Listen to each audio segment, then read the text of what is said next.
started this organization. We dreamed it up in Santa Monica Canyon. We were doing brainstorm sessions, and we were thinking, we got to change surfing. In fact, our original version of the Surfrider Foundation was going to be called the Soul Survivors, okay? But the idea was that we had a spirit in Santa Monica that couldn't be matched anyplace else. We were pretty full of ourselves at the time, and so we thought, yeah, let's change surfing. Let's do something completely different. I remember as one of the founding fathers, Chris Blakely, and we were dreaming things up, and we saw a guy who was airbrushing artwork, and I said, hey, you think you could airbrush a wave? And he goes, I could try. And I said, okay, do this. I want a perfect left, a perfect right. I want it to be inside out dredging. And I want one side of the wave to say Surfrider and the other side of the wave to say Foundation. And he said, okay. And he did that the first time. Okay, so be sure and get your copy of it. Because this is the only time and place you're going to be able to get one of those. And of course, all proceeds do go to support the chapter and the amazing work that Stacy, Kevin, Graham, and all the team are going. And by the way, if you sign up to be a part of the chapter on the executive committee, that makes you one of the preferred volunteers, because I started a second organization, the Groundswell Society. Surfrider is about surfers getting sick from the ocean, while the Groundswell Society is about surfers getting sick of each other. So we run an invitational at RidCon, and we invite organizations based on their public service record. And the Surfrider LA chapter is a permanent invitee. So if you want to surf RidCon for an hour with just 10 people in the water, you want to be a part of this chapter's growth and activism. So get right on over there, right? That's what I did on the day after my daughter was born, and my daughter Helen Grace is sitting right here. I already told her I was going to do this, so she's not embarrassed. But once again, it was holding my daughter in my arms that really started the Surfrider Foundation, because I had to take all of that surfing had given me and to turn it into something that answered the question, what's surfing going to be like for her? What's surfing going to be like for her generation? Okay? And the idea is, well, yeah, surfing used to be this, and today it's that, etc. Well, stop for a second. Imagine there was no Surfrider. Okay, imagine that the environmental movement didn't take root in the hearts and minds of people like you.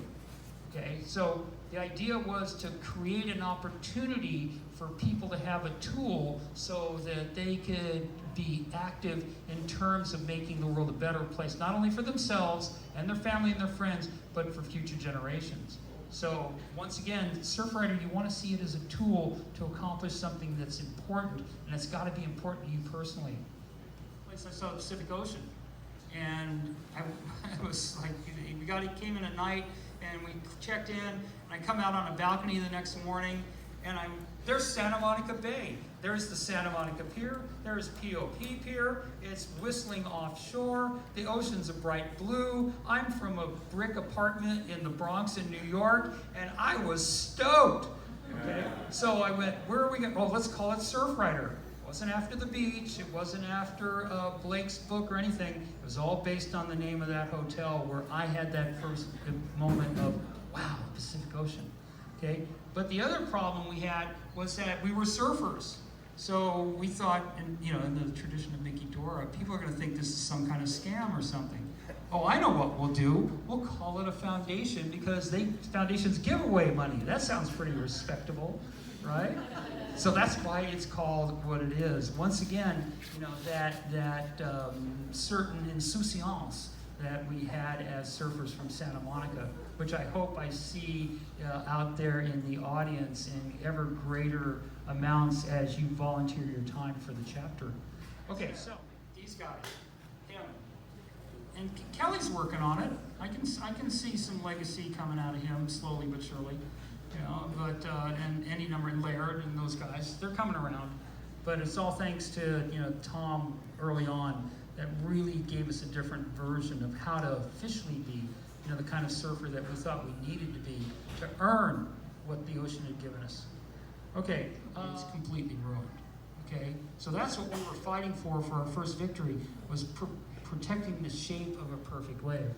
And here's the life, and they even built a new lifeguard tower, right? Here's how they would gouge these ditches, and they would drain the lagoon and completely ruin the wave. and it just turned into a closeout in here. It was terrifying. We weren't stoked. And so, yeah, and and as a matter of fact, at some point, this brand new lifeguard tower here, it burned to the ground. And so, you know, they didn't rebuild it. So when we weren't stoked, of course, I didn't have anything to do with that. No. Right? School teacher, right? JPL, respectable. But I knew who did it. In any event,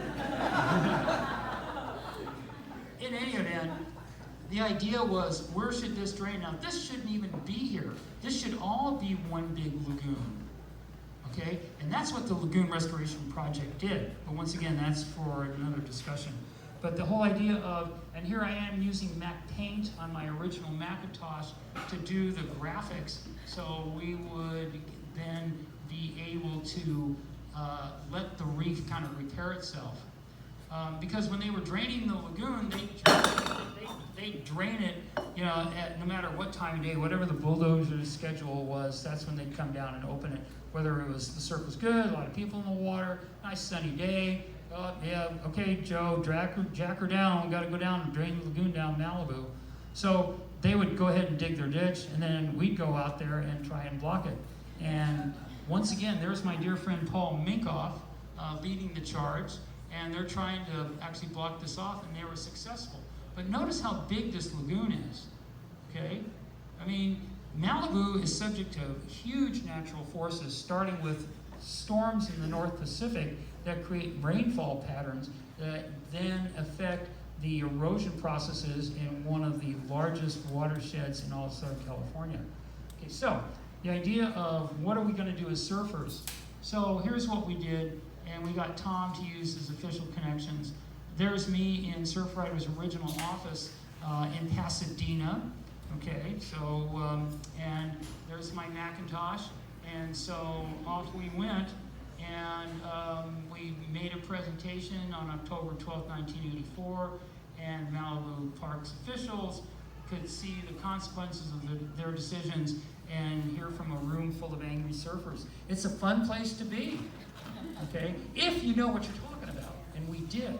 Okay, it's not a fun place to be when you've got a bunch of rabble-rousing people who are so, you know, I mean, don't take this wrong, but there's a strong element in the environmental movement that's populated by people who are just trying to get a life, okay? And they're trying to do what they want to do, and they, you know, to the benefit of others, but they're missing something.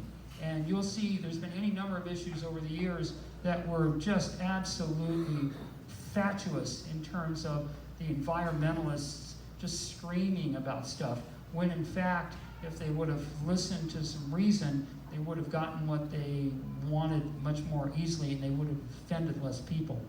But that's human nature for you. Okay, so Lance Carson made a speech. I originally had the speech built into this PowerPoint. You could actually hear the speech that he gave, where we compared Malibu to Old Faithful. And Lance has been surfing Malibu since almost before I was born. And so the speech he gave just brought the house down. I mean, it was important because here he is, one of Malibu's most famous surfers.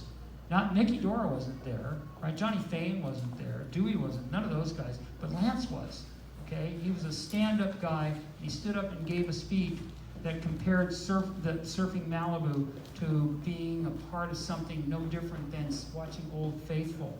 I mean, it's a natural phenomenon that has to be appreciated as such and not treated as some selfish possession by people who want to experience that wave over and over and over again. Okay, so gave a speech, and these guys they listened politely, and they then said, okay, well, thank you very much for the public input. We've duly noted all the comments made, and we'll certainly be cognizant of the kinds of the comments that we've heard here tonight, and we'd now like to join this meeting. And suddenly, imagine this many people all standing up. Okay, everybody stand up for a second and go, because that's almost what people did. Okay? these guys were going to try and whitewash us. These guys were going to try and pass us off. And Tom just went over to him and said, you guys better rethink this real quick, otherwise you're going to have a riot on your hands. Now, are you willing to riot for something that you really are passionate about? And at the same time, you know the facts? Okay? You got to think about that. Okay? You want to really be an effective activist, that's where it's got to come from. So, they quickly announced that they would change the location of the outlet to as far from Forest Burn as possible. Then they adjourned the hearing, and that's how we won our first victory, defending the shape of a perfect wave. And there's our first newsletter, and we were on our way. And of course, you know, Yvonne Chenard's 10 grand paid for the newsletter. So if you're really going to be a surfer, okay, you got to think about being a lifetime devotee of being generous, of being kind, and taking what surfing gives to you as a blessing. And how are you going to earn that blessing? And if you do it right, then you're going to be a lifetime member of a surfing community of which you can be proud. And of course, that can start with the very first step of joining the organization and being a part of the chapter and builds efforts all the way across the country. So thank you very much for giving me as much of your attention as you have.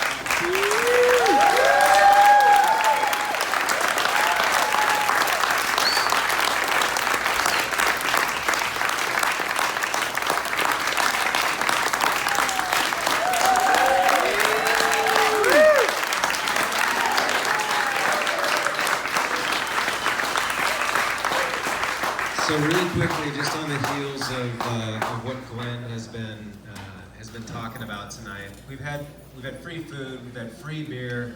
For those of you who aren't members of the Surfrider Foundation, come and sign up. $25 a year is not a lot to ask for becoming a part of this amazing organization.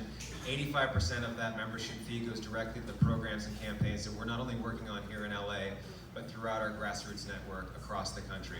So we have a little bit more time, a few more beers left, and in about 20 minutes we're going to be calling the winners of the raffle. So if you haven't, I think all of you came in with raffle tickets, but if you want some more, come over to the table, talk to Becky, she'll sell as many as you want to buy. And one more round of applause for our man Glenn Hening.